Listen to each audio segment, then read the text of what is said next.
Energiahoidon vaikutusmekanismi on parasympaattisen hermoston aktivointi.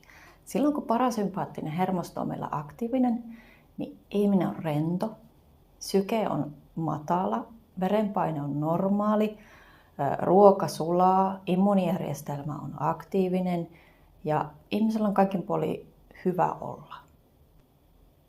Tämä on se tila, missä meidän periaatteessa kuuluisi olla suurimman osan ajasta. Välillä voi tulla stressi, ja stressihän on hyvä asia silloin, kun se tulee lyhyen aikaa ja sitä on kohtuullinen määrä. Ja sitten kun se stressaava tilanne on ohi, niin sitten taas palataan siihen tilaan, jossa parasympaattinen hermosto on aktiivinen. Tänä päivänä stressitekijöitä meillä on kuitenkin valtava määrä. On työstressiä, yrittäjillä yrittämisen stressiä, ihmissuhteissa voi olla stressiä, parisuhteessa. Lapsetkin on ihania, mutta nekin voi aiheuttaa stressiä elämään. Sitten pitäisi muistaa harrastaa ja huolehtia itsestä ja sitten jos siitäkin tulee stressiä, että kun pitäisi muistaa rentoutua, niin voi olla, että stressistä tulee krooninen tila. Sitten varsinkin jos sulla on kipuja, niin pääset semmoiseen kierteeseen, että stressi aiheuttaa vaikka niskakipua, sitten se kipu aiheuttaa sulle unettomuutta, se aiheuttaa stressiä. Ja kipu aiheuttaa stressiä ja stressi aiheuttaa kipua ja se on semmoinen itseään ruokkiva ikiliikkuja.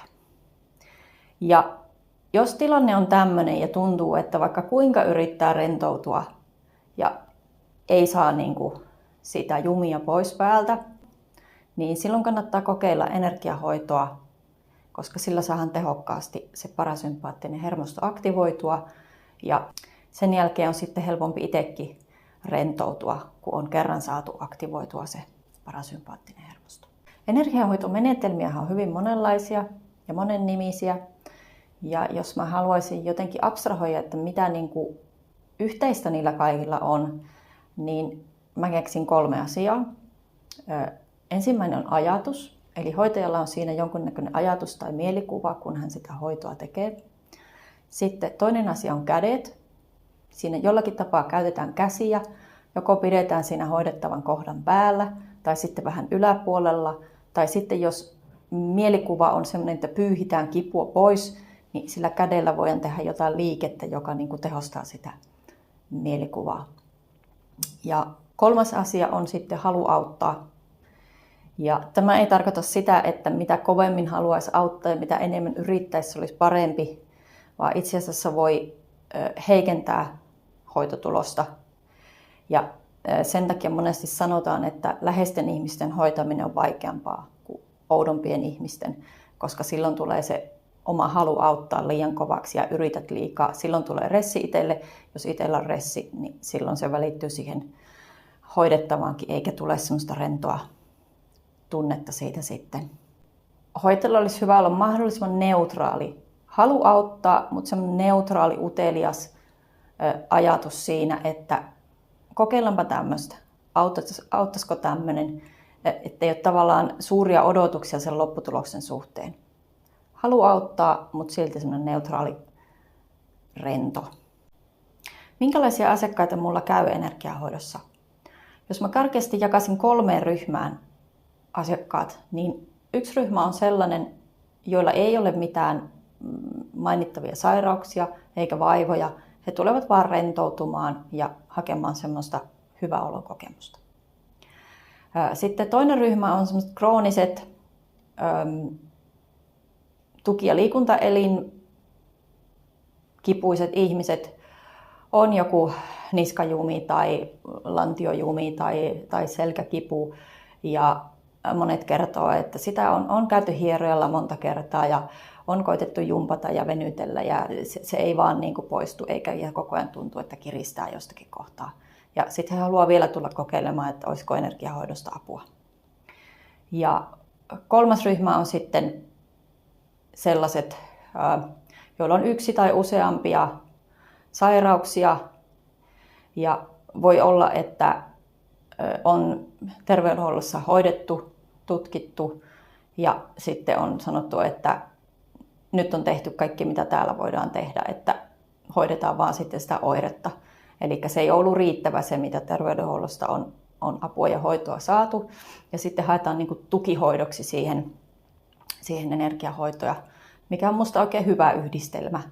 Että käytetään sitä lääketieteellistä hoitoa ja sitten energiahoitoa siihen tueksi, niin saadaan se niin kuin kehosta ylimääräinen stressi pois ja parasympaattinen hermosto aktiivisesti, jolloin se keho itse parantaa itseänsä parhaalla mahdollisella tavalla.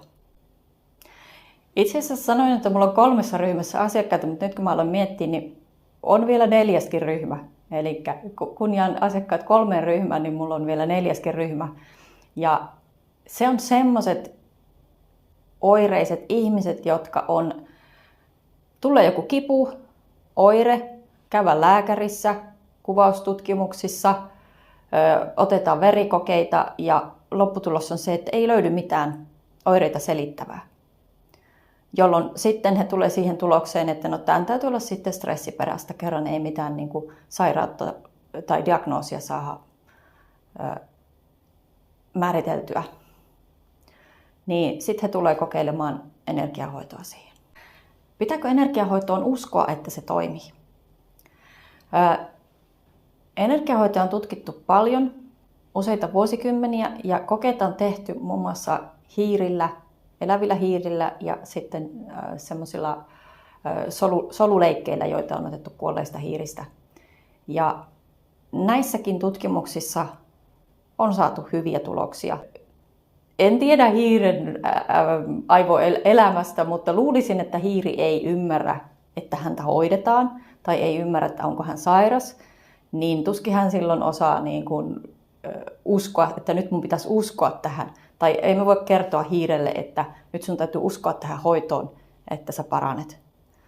Niin musta se, että hiirikokeissa on saatu hyviä tuloksia, antaa sen vahvistuksen sille, että ei se hoidettavan tarvitse niin kuin edes tietää, että häntä hoidetaan, saatikka sitten uskoa siihen, jotta saataisiin hyviä tuloksia.